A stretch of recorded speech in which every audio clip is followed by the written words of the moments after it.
Hi guys, welcome to the fifth episode of All Things Equine with RS.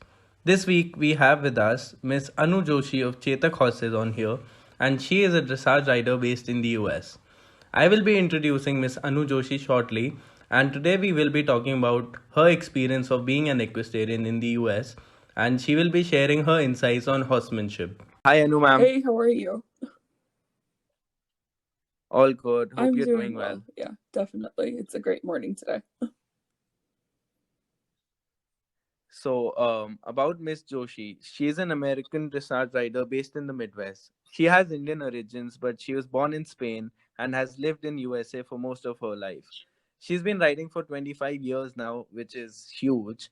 And she's worked and trained under a USEF senior S class judge named Lisa L. Rami.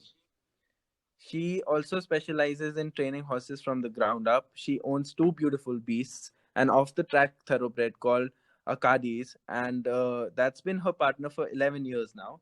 And a 2 year old pre Andalusian called Basilio that she's been raising since birth to be her next successful FEI level prospect. So, Anu, how did you get involved with horses, and what was it that made you stick to the discipline of dressage despite all the challenges that dressage especially brings on? Okay, so I got involved with horses.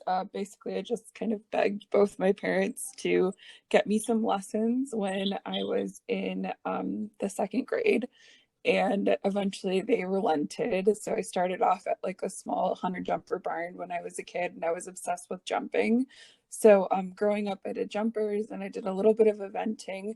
But eventually, when I was 18, I found a dressage trainer that I really liked, and she really sparked my love for the sport. I really love how dressage is a discipline that can help benefit all horses. It's not necessarily, I think it sometimes gets the reputation of being just for fancy warm bloods or really fancy Iberic horses. And the truth is, it's a sport that can completely change and transform any horse. And I've seen that with my own off the track thoroughbred. And as far as what's kind of kept me going in the challenging moments, it's seeing when horses start to put things together. I think we've all had that moment where we've been riding a horse and they've started to put the pieces together, and it feels so amazing. It's like you're on top of the world. And that's the kind of feeling I feel like all riders and trainers are always chasing down.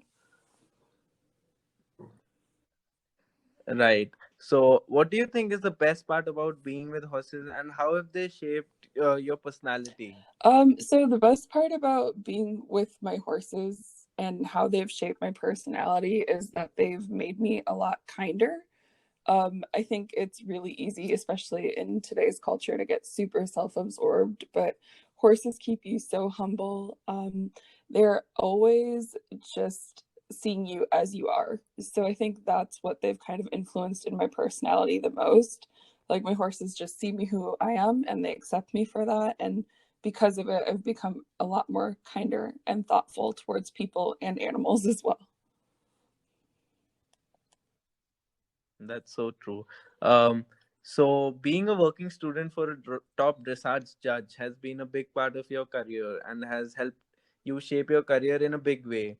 Would you like to share an insight of what it is like to be a working Yeah, student? for sure. So, working student experience is very based on the trainer that you're with. The trainer I was with, I was in charge of managing basically all the day-to-day operations. That included feeding and turning out horses, doing stalls, being there for any vet or farrier care. And there was just also like some random, I don't know, like grounds maintenance that would come up. So it really depends on the trainer you're working for. I wanted to be a working student because I really wanted to see how horses were going to shape up to be in my future. Was it something I could do every day?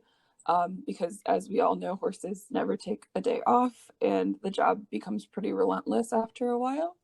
So being a working student is definitely a Yeah. very, I don't know, time, I want to say you commit a ton of time to it.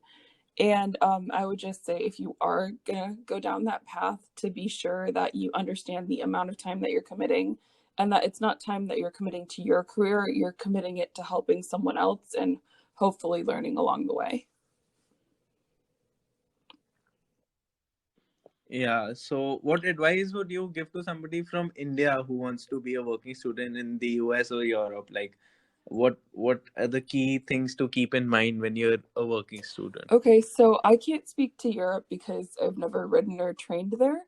But in the US, I would say the best piece of advice I can give you is to do your research. One of the best things about having the internet and social media as well is you can reach out to so many different people, not just trainers, but people who have worked for them before.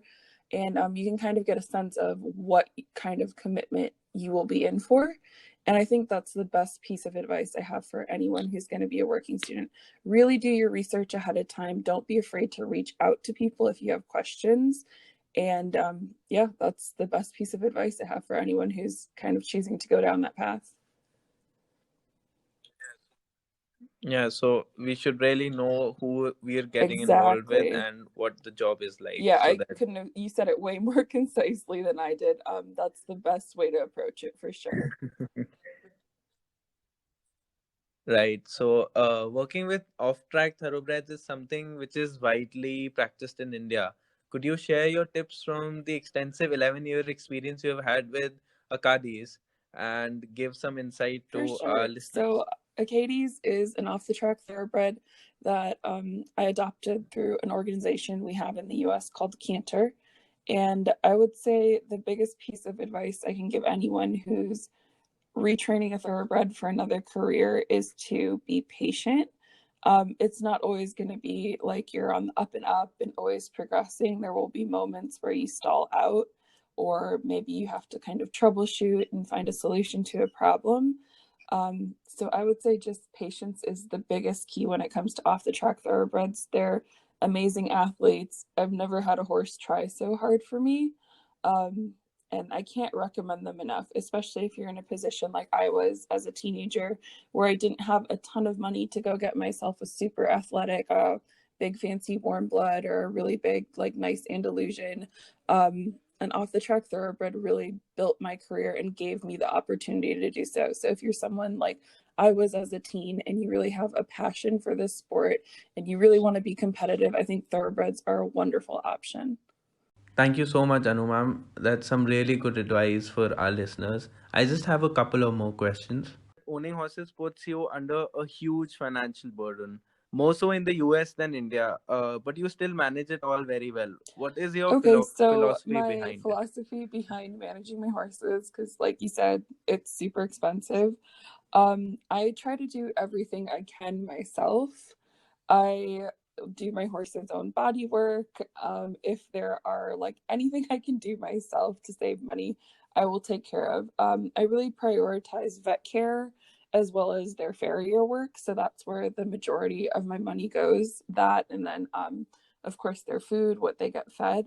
But I think it's really about learning as much as you can about the industry so you can manage your horses appropriately and not have to rely on others to kind of help you, because the more you're asking of others, that's going to be more of a financial investment on your part. Every time you ask someone else to do something for you, you're either paying them or you're kind of using up their time too, which like they might ask you for something in the future for. So it's always kind of an exchange going on if you're bringing someone else into the equation. Yeah. So I think the best thing that anyone can do is really learn how to manage your horses. That's the best way to keep things cost effective.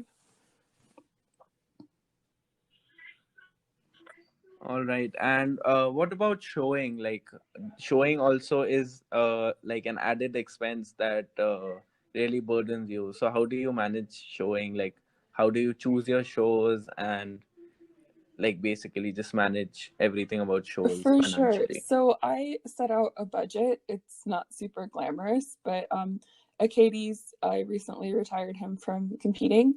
So we're not competing currently. So that is, of course, a huge financial strain I don't have to deal with. But when we were competing, I just would set out a budget. Like I'm only going to do X amount of shows, and then I'd really just hone in on what I was able to do. I think the best thing you can do when it comes to financial stuff is not focus on what you don't have, but instead hone in on what you can actually afford, because that's how you're going to be successful. You're not going to be successful feeling, unfortunate or bad about the things you don't have or the shows you can't get to.